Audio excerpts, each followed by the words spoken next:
A diario nos bombardean mensajes que nos hacen pensar que no somos dignos.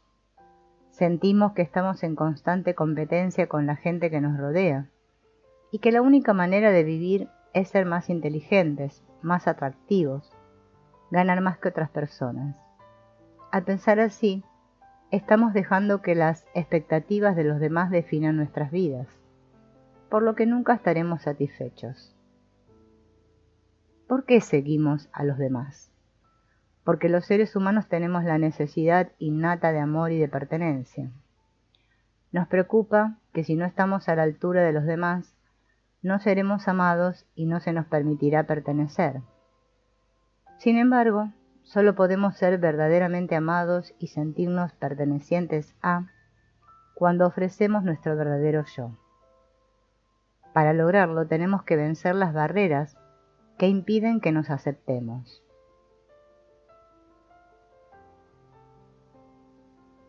La vergüenza forma parte de nuestra vida.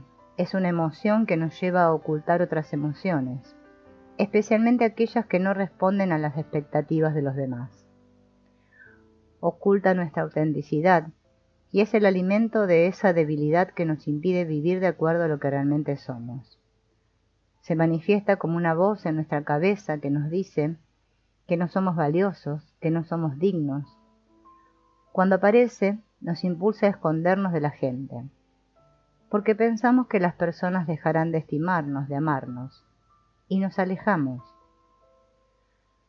La vergüenza necesita 3 cosas para tener el control sobre nosotros y nuestras emociones: secreto, silencio y juicio. La manera de reducir su poder es compartir lo que nos pasa con las personas que amamos y permitirles que nos ayuden. La autenticidad no es una cualidad que se tiene o no se tiene, más bien es una elección que responde a la forma en que queremos vivir. Es una práctica cotidiana, consciente. Una persona puede vivir con autenticidad un día y vivir falsamente al día siguiente. Es la decisión de cada día de ser nosotros mismos, aceptando nuestras debilidades sin importar lo que otros piensen. El coraje, la aceptación y la conexión son las herramientas con las que combatiremos a la vergüenza y desarrollaremos la autenticidad. El coraje nos permitirá admitir nuestras debilidades. Implica tener el valor de decir lo que pensamos y permitirnos ser vulnerables frente a los demás.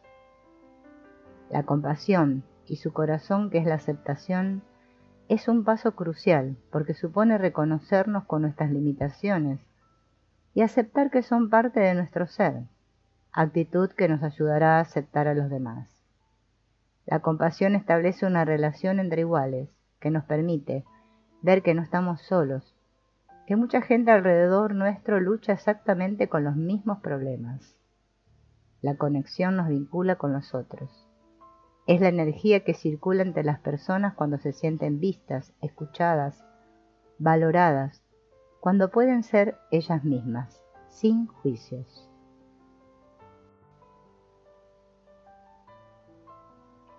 El coraje, la compasión y la conexión no son actitudes instintivas.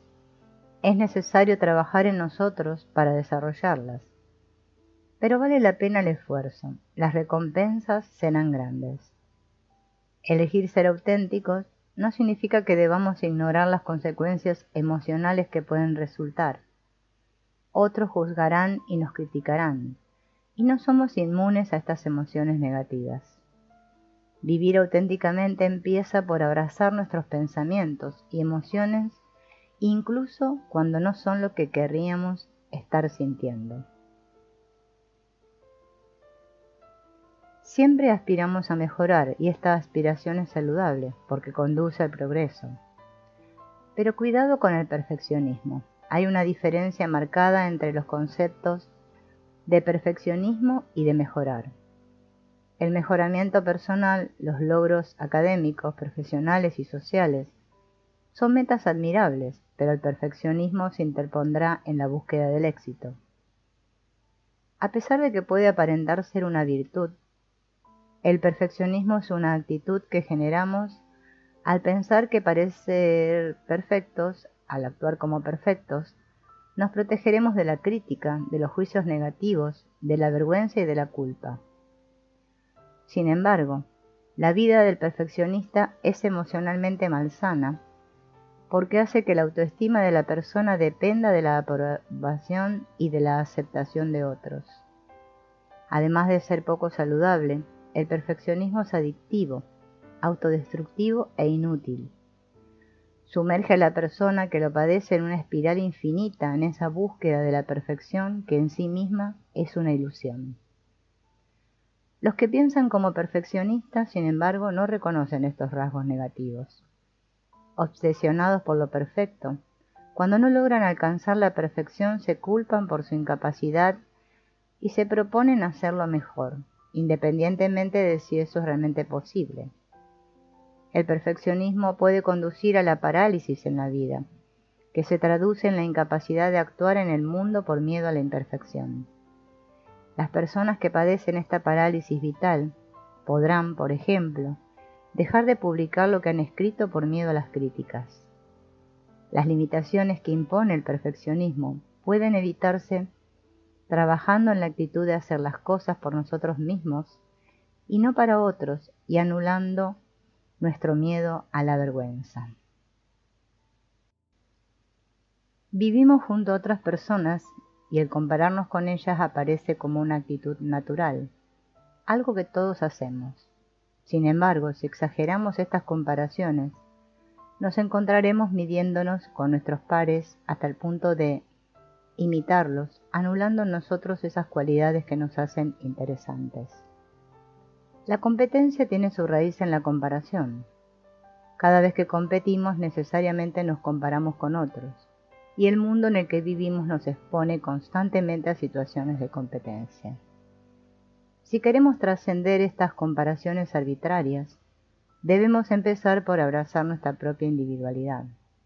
Cuando nos centramos en nuestros propios dones, esos que nos hacen originales y únicos, comprendemos que el mundo se conforma con individuos, cada uno de los cuales le aporta contribuciones únicas que son incomparables.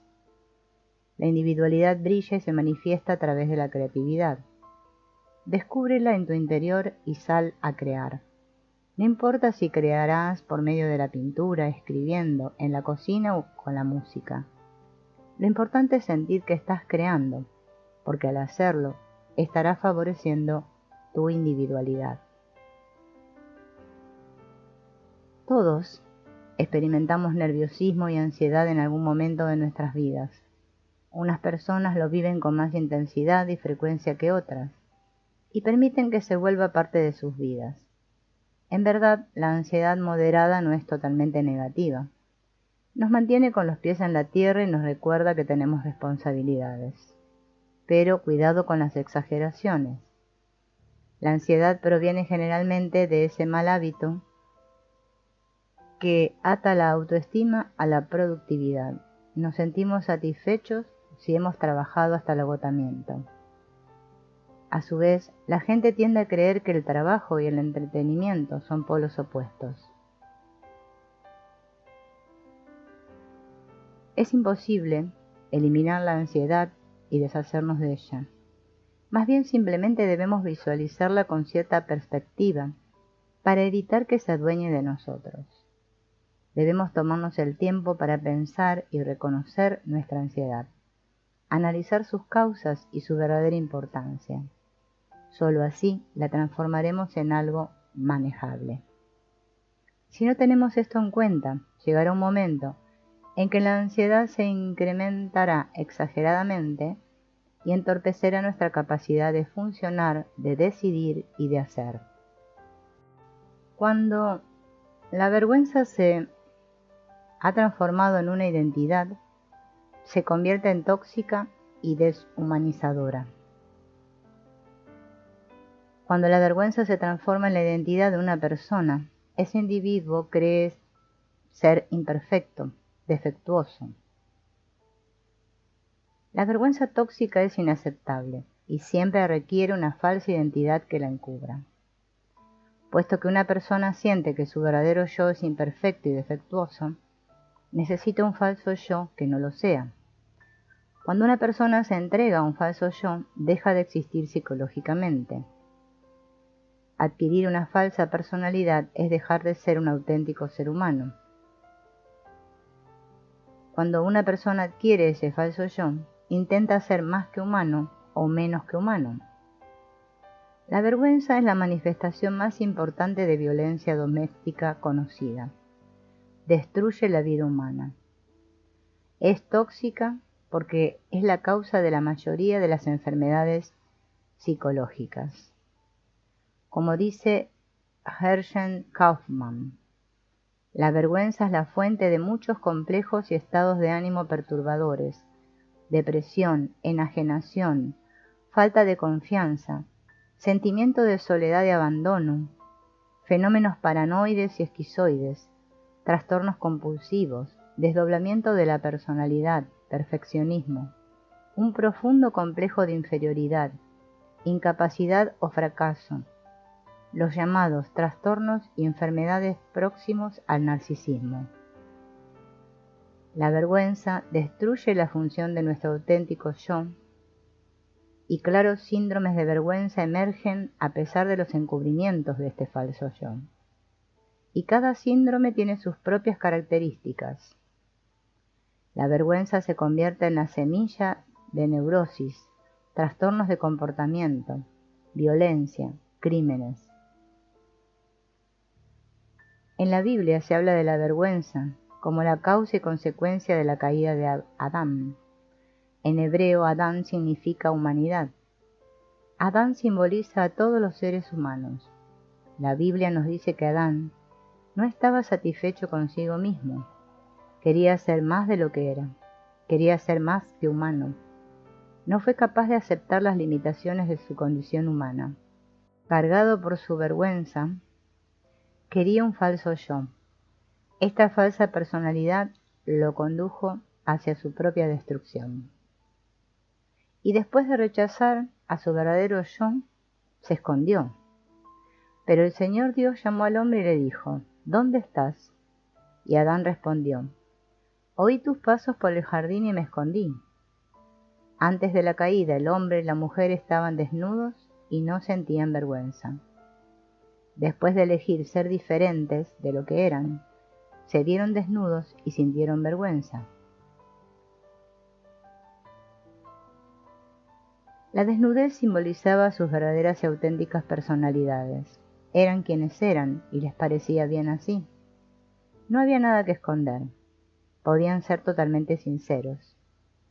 La simbólica y metafórica descripción de Adán y Eva es un reflejo de la condición humana. A todos los humanos nos resulta muy difícil amarnos y aceptarnos incondicionalmente a nosotros mismos.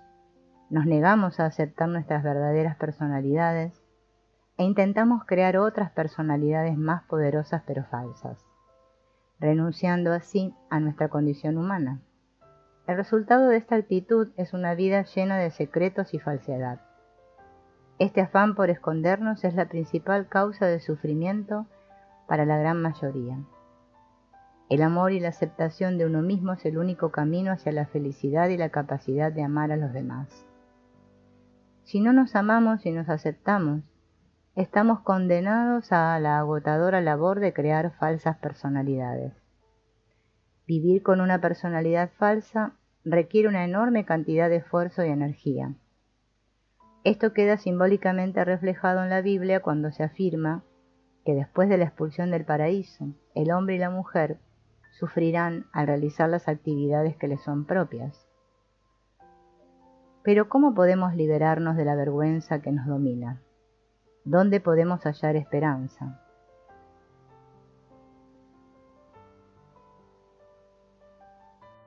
Una persona se encuentra en una situación embarazosa cuando ha surgido un imprevisto con el que no contaba. Uno está expuesto cuando no está preparado para estarlo y se siente incapaz de salir airoso de una situación en presencia de otras personas. La causa de estas situaciones puede ser cometer una torpeza física, herir la susceptibilidad de alguien o no seguir las normas de comportamiento social. En estas situaciones experimentamos el rubor que acompaña el sentimiento de vergüenza.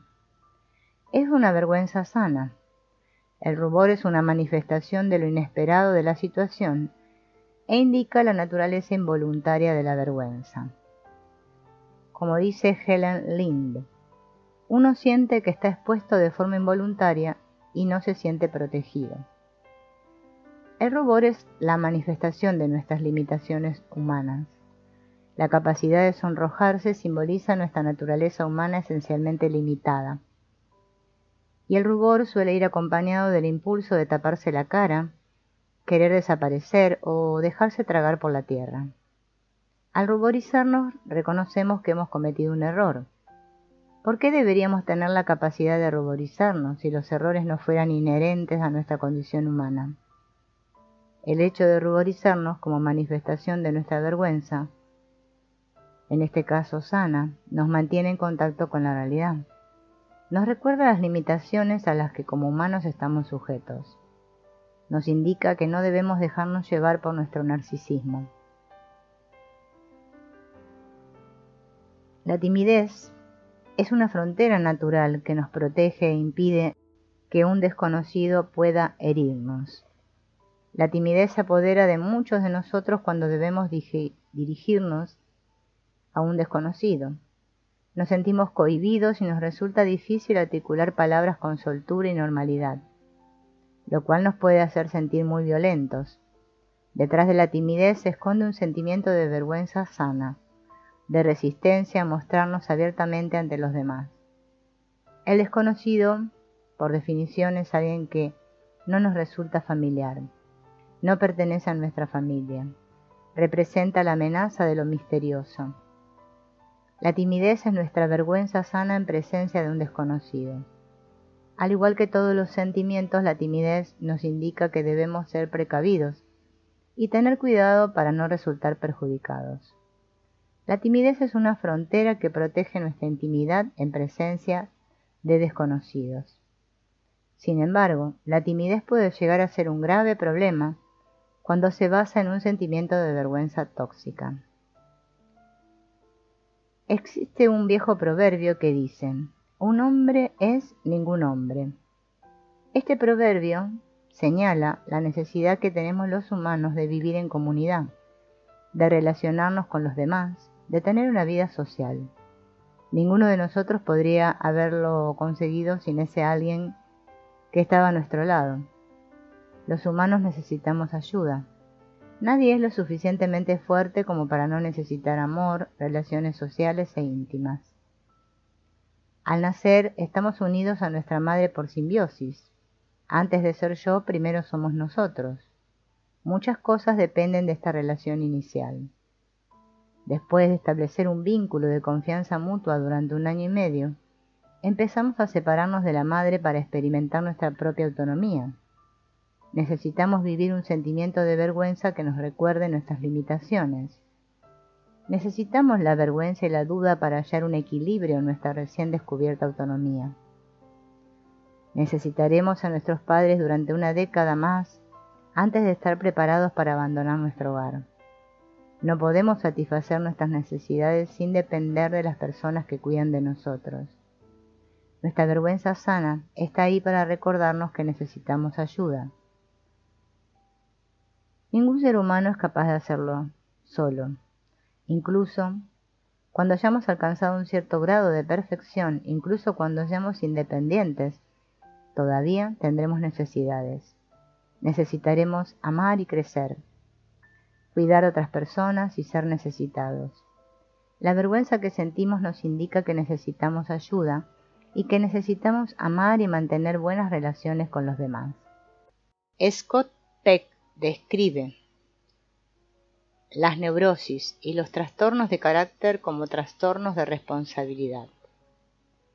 Dice: el individuo neurótico asume demasiada responsabilidad. La persona con trastornos de carácter no asume suficiente responsabilidad. Cuando los neuróticos están en conflicto con el mundo, asumen de forma automática que ellos tienen la culpa. Cuando las personas con trastornos de carácter están en conflicto con el mundo, automáticamente asumen que el culpable es el mundo. Todos nosotros tenemos algunos rasgos neuróticos y de trastornos de carácter. El mayor problema que se plantea en nuestras vidas consiste en decidir y establecer claramente nuestras responsabilidades. Para comprometernos a vivir una vida de sinceridad, amor y disciplina, debemos estar dispuestos a comprometernos con la realidad.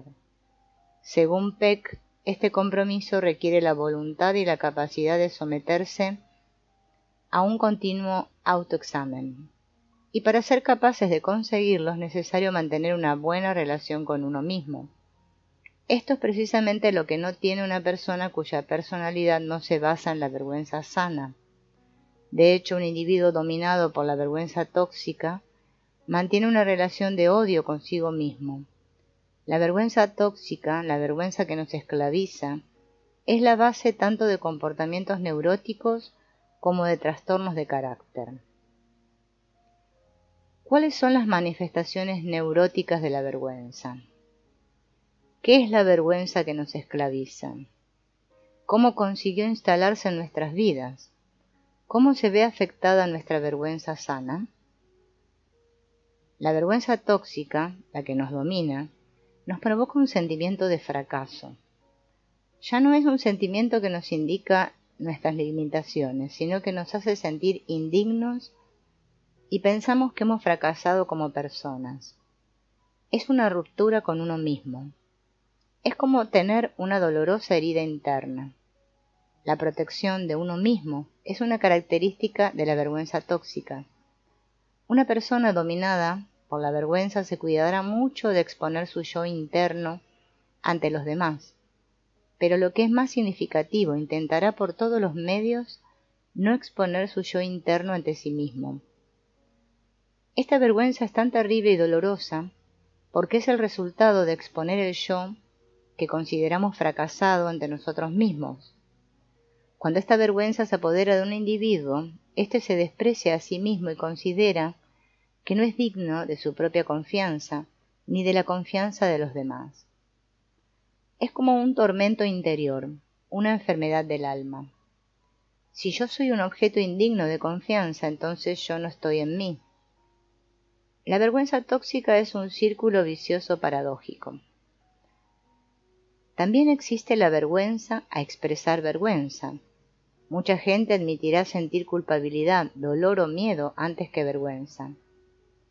La vergüenza provoca la sensación de aislamiento y soledad totales. Una persona dominada por la vergüenza se ve atormentada por una sensación de ausencia y vacío. Este es un tema poco estudiado. A menudo se confunde con la culpa. Freud estudió la ansiedad y la culpa, pero puede decirse que prácticamente ignoró la vergüenza. En un artículo titulado La vergüenza sale de su escondite y es analizada, publicada en el New York Times por Daniel Goleman, dice: los psicólogos, claramente forzados y un poco incómodos, se han fijado con bastante retraso en la vergüenza, un poderoso y frecuente sentimiento que de alguna forma hasta ahora había conseguido escapar a un riguroso análisis científico. Todos los sentimientos humanos pueden interiorizarse. Cuando esto ocurre, un sentimiento deja de funcionar como tal y se convierte en un rasgo característico de la personalidad de un individuo. Todos conocemos a alguien a quien podríamos calificar de persona triste, o a alguien de quien podríamos decir que siempre está enfadado. En ambos casos, un sentimiento concreto se ha convertido en una característica de la personalidad de ese individuo, en su identidad. No es que la tristeza o la ira se hayan apoderado de una persona momentáneamente, sino que siempre está triste o enfadada. En el caso de la vergüenza, la interiorización está relacionada con al menos 3 procesos. 1. Identificación con modelos indignos de confianza y dominados por la vergüenza. 2. El trauma del abandono y el acoso de sentimientos, necesidades e instintos gobernados por la vergüenza. 3. La conexión entre recuerdos grabados en la memoria que forman collage de vergüenza. La interiorización es un proceso gradual que necesita cierto tiempo para consumarse. Todos los seres humanos debemos luchar contra algunos aspectos de este proceso. La interiorización es el resultado de la realización de los tres procesos. La identificación es un proceso habitual en los seres humanos. Siempre tenemos la necesidad de identificarnos con algo. La identificación nos proporciona una sensación de seguridad. Al ser conscientes de que pertenecemos a algo mayor que nosotros mismos, sentimos la seguridad y protección de esa realidad superior. La necesidad de identificarnos con alguien, de sentir que formamos parte de algo, que pertenecemos a algún lugar, es una de las necesidades básicas del ser humano. A excepción del instinto de protección, ningún otro impulso es tan intenso como esta necesidad, que se inicia con las personas que cuidan de nosotros cuando somos bebés y se extiende a la familia, los amigos, la cultura, el país y el mundo. También puede producirse en forma de afiliación a un partido político o afición por un equipo deportivo. Esta necesidad de pertenecer a algún lugar explica la lealtad y el fanatismo que muchas personas sienten por un grupo, su grupo. Cuando los padres son individuos cuya personalidad se basa en la vergüenza, los hijos se identificarán con ellos. Este es el primer paso en la interiorización de la vergüenza por parte de un niño. La vergüenza se interioriza cuando uno se siente abandonado. Abandono es el término que describe cómo una persona pierde a su auténtico yo y deja de existir desde el punto de vista psicológico. El hecho de vernos reflejados en otra persona, labor realizada por el individuo que cuida de nosotros durante los primeros meses de vida, es muy importante. El abandono incluye la pérdida o ausencia de esta posibilidad. Los padres que desde el punto de vista emocional se encierran en sí mismos, no pueden reflejar y reafirmar los sentimientos de sus hijos. El hecho de ver nuestros sentimientos reflejados en otra persona es muy importante durante toda la vida. Pensemos, por ejemplo, en la frustrante experiencia de hablar con alguien que no nos mira, experiencia que todos hemos vivido. Mientras nosotros hablamos, la otra persona juguetea con algo o se pone a leer. Nuestro yo requiere la atención de otra persona, que nos vea aproximadamente como nos vemos nosotros. Erik Erikson afirma que la identidad es interpersonal. Dice que el sentido de identidad individual es la confianza de que la igualdad y la continuidad interiores se corresponden con la igualdad y continuidad del significado que uno tiene para los demás. Además de la falta de reflejo de nuestros sentimientos, el abandono incluye lo siguiente: negligencia de las necesidades de dependencia imprescindibles para el desarrollo, abuso de cualquier tipo, absorción por las necesidades manifiestas o ocultas de los padres o de la familia. La influencia de la vergüenza sobre los sentimientos, necesidades e instintos naturales es un factor clave en la transformación de la vergüenza sana en vergüenza tóxica. Estar dominado por la vergüenza significa que siempre que sentimos una emoción, una necesidad, un impulso, inmediatamente nos sentimos avergonzados.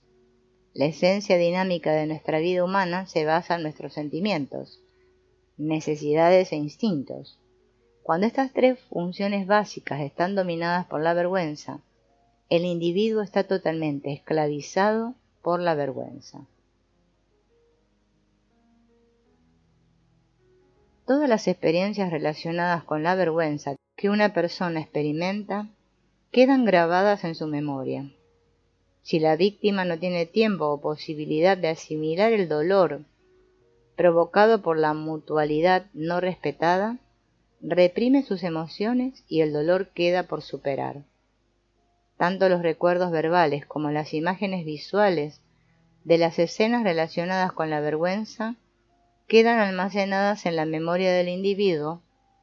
Cada vez que éste vive una experiencia similar, nuevas palabras e imágenes se suman a las que ya existían, formando así una especie de collage de experiencias relacionadas con la vergüenza. Los niños también guardan en su memoria los actos más negativos de los padres. Cuando el padre o la madre o la persona que cuida de ellos está fuera de control, representa una terrible amenaza para la supervivencia. El instinto de supervivencia del niño almacena estos comportamientos en lo más íntimo de su memoria. Cualquier experiencia posterior relacionada con la vergüenza que se parezca vagamente al trauma del pasado, hará revivir las palabras y experiencias de dicho trauma. Entonces, lo que queda almacenado en la memoria es la experiencia del presente y la del pasado. Con el tiempo, la acumulación de experiencias hace que éstas se mezclen en nuestra memoria. Cada nueva vivencia potencia las experiencias del pasado, creando un efecto parecido al de una bola de nieve que crece cada vez más. Con el paso de los años, poco basta para recuperar estos collages de experiencias relacionadas con la vergüenza. Una sola palabra o un gesto pueden resucitar las experiencias del pasado. En ocasiones, ni siquiera es necesario recibir un estímulo externo. El mero hecho de recordar un suceso del pasado puede causar un intenso dolor. Ahora el sentimiento de vergüenza está perfectamente congelado e integrado en la identidad de la persona. La vergüenza ha sido totalmente interiorizada. Padecer enajenación significa que un individuo experimenta partes de sí mismo como si fueran ajenas a su persona. Por ejemplo, si a un individuo no se le permitiera expresar su ira en su familia, para ese individuo la ira se convertiría en una parte de su persona ajena a sí mismo. Cuando estamos enfadados, experimentamos vergüenza. Este sentimiento debe ser rechazado o reprimido, pero no existe forma posible de eliminar el sentimiento de ira. La ira es una energía generada por nuestro instinto de protección. Si permitimos que la vergüenza gobierne nuestros sentimientos, necesidades e instintos, cada vez reconoceremos menos aspectos de nosotros mismos como propios. Finalmente, cuando la vergüenza ha sido totalmente interiorizada, ningún aspecto de nuestra personalidad nos parece bien. Tenemos la sensación de ser unos fracasados. Nos sentimos miserables. No podemos comprender a nuestro yo interior porque nos despreciamos a nosotros mismos. Cuando llegamos al punto de sentir desprecio por nosotros mismos, ya no somos nosotros. Sentir vergüenza es sentir que somos observados sin protección alguna. Cuando nos convertimos en nuestro propio objeto de atención, miramos hacia nuestro interior, observando minuciosamente cada detalle de nuestro comportamiento. Esta crítica interna es realmente terrible, porque genera una especie de conciencia que nos atormenta, y que Kaufman describe como la creación de un efecto esclavizante y paralizante sobre uno mismo. Este dominio interior paralizante provoca renuncia, pasividad e incapacidad de actuar. Los aspectos reprimidos de nuestra personalidad se proyectan en nuestras relaciones personales. A menudo son la base de odios y prejuicios. Los aspectos reprimidos pueden experimentarse mediante un desdoblamiento de personalidad o incluso múltiples personalidades. Esto sucede con frecuencia en el caso de personas que han sido víctimas de agresiones físicas y sexuales. El hecho de reprimir y enajenar aspectos de uno mismo también crea una sensación de irrealidad. Un individuo puede tener la sensación de observar algo que no le pertenece y de ser un observador externo. La enajenación y el aislamiento internos también pueden conllevar la aparición de una leve depresión crónica. Esto se debe a la tristeza de perder la auténtica personalidad. La consecuencia más terrible y dolorosa de la vergüenza neurótica tal vez sea el rechazo del yo por parte del propio yo.